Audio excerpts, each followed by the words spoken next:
अब की बार 400 पार। अरे रुकिए, भारत में नहीं हुआ लेकिन ब्रिटेन में अब की बार 400 पार जरूर हुआ है।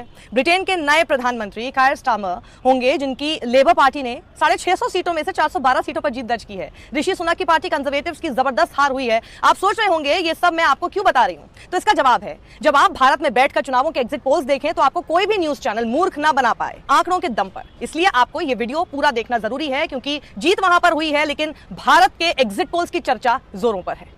तो यूके में जो एग्जिट पोल्स होते हैं वो लगभग एकदम सटीक साबित कैसे होते हैं, ये सवाल खड़ा हो गया है। आखिर कैसे चुनाव परिणाम से पहले ब्रिटेन के लोगों को सटीक जानकारी एग्जिट पोल के रूप में मिल जाती है। 4 जुलाई 2024 को पूरे ब्रिटेन के अंदर चुनाव हुए। सुबह 7 बजे से रात 10 बजे तक वोट डाले गए। उसके बाद उसी दिन रात 10:01 पर एग्जिट पोल के परिणाम जारी हुए। एग्जिट पोल के रुझान में पता चला कि लेबर पार्टी 410 सीटों के साथ सरकार बना रही है और ऋषि सुनक जबरदस्त तरीके से हार रहे हैं। अब अगली सुबह यानी 5 जुलाई को जब नतीजे आए तो लेबर पार्टी को 650 सीटों में से 412 सीटों पर जीत मिली। यानी ब्रिटेन के एग्जिट पोल में और असली चुनाव परिणाम में कोई खास फर्क नहीं था। मोटे तौर पर कहें तो 100% भविष्यवाणी सच साबित हुई। एग्जिट पोल में लेबर पार्टी के लिए 410 सीट का अनुमान लगाया, लेकिन लेबर पार्टी को चुनाव परिणाम में 412 सीटें मिली। अब आपको याद है हमारे एग्जिट पोल्स के विषय में इसी साल मतलब 1 महीने पहले तक किसी ने 300 पार तो किसी ने 400 पार की भविष्यवाणी की, लेकिन सारे एग्जिट पोल्स आपके स्क्रीन पर ये रहे। देखिए, इंडिया टीवी, न्यूज 24 और चाणक्य और CNX ये सभी के सभी एनडीए को 405 सीटें बता रहे थे, लेकिन असली चुनाव परिणाम में बीजेपी की रह गई 240 सीटें और पूरे एनडीए गठबंधन को मिली 294 सीटें। यानी तमाम एग्जिट पोल्स फिर से फेल हो गए। जिसने 405 सीटों की रट लगा रखी थी वो 4 जून की सुबह बेशर्म तरीके से टीवी पर ज्ञान झाड़ रहे थे। लेकिन ब्रिटेन में ज्यादातर एग्जिट पोल्स सच साबित होते हैं। आखिर कैसे? उसकी बड़ी वजह उनकी पारदर्शिता और एग्जिट पोल की प्रक्रिया में छुपी है। ब्रिटेन में हमारे यहाँ जैसे दर्जनों के भाव में एग्जिट पोल्स नहीं होते हैं, बल्कि वहां एक एग्जिट पोल होता है। ये समझना जरूरी है आपके लिए। 2005 से लगभग हर बार ब्रिटेन की मीडिया द्वारा किया गया एग्जिट पोल सही साबित हुआ और इस बार भी 3 मुख्य समाचार प्रसारक BBC, ITV और स्काई टीवी न्यूज की तरफ से एक जॉइंट एग्जिट पोल जारी किया गया था जो सही साबित हुआ।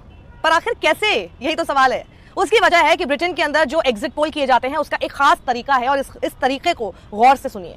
सर्वे एजेंसी इप्सॉस के कर्मचारी मतदान केंद्र के बाहर खड़े होते हैं। जो लोग मतदान केंद्र से वोट डालकर बाहर आते हैं उनसे सर्वे एजेंसी के कर्मचारी संपर्क करते हैं और उन्हें एक पर्ची देते हैं जिसे रेप्लिका बैलेट के नाम से जाना जाता है। फिर मतदाता निजी तौर पर अपनी राय भरकर बताता है कि उसने किस तरह मतदान किया है और उसे एक बॉक्स में डाल देता है। फिर उसके बाद जो सर्वे एजेंसी होती है वो उसका पूरा एनालिसिस करती है और फिर अपने ब्रॉडकास्टर क्लाइंट को शेयर करती है, जिससे फिर वो टीवी में दिखाते हैं। फिर उसके बाद पूरे एनालिसिस के बाद एग्जिट पोल के नतीजे जारी किए जाते हैं। सोचिए कितना पारदर्शी तरीका। जो ब्रिटेन में सर्वे एजेंसी पर्ची के माध्यम से सीधे मतदाताओं से उनकी राय पूछते हैं कि आपने किस पैटर्न पर मतदान किया या किसे वोट किया। इस प्रक्रिया में एक्सपर्ट दावा करते हैं कि एरर की बहुत कम आशंका होती है, क्योंकि पर्ची के माध्यम से मतदाता अपनी राय बताने में गुरेज नहीं करता है। इससे एग्जिट पोल के सही होने की संभावना ज्यादा होती है।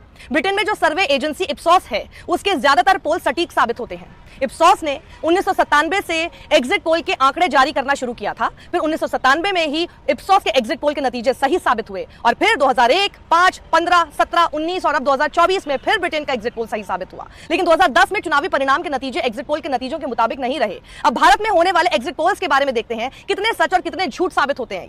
रिसेंटली यानी 2024 वाले एग्जिट पोल्स का हश्र तो पता ही आप सबको। पहले आइए समझते हैं एग्जिट पोल्स का भारत में क्या इतिहास रहा है। ब्रीफ में समझ लेते हैं इसे। 1980 और 84 में डॉक्टर प्रणॉय रॉय ने एग्जिट पोल किया था।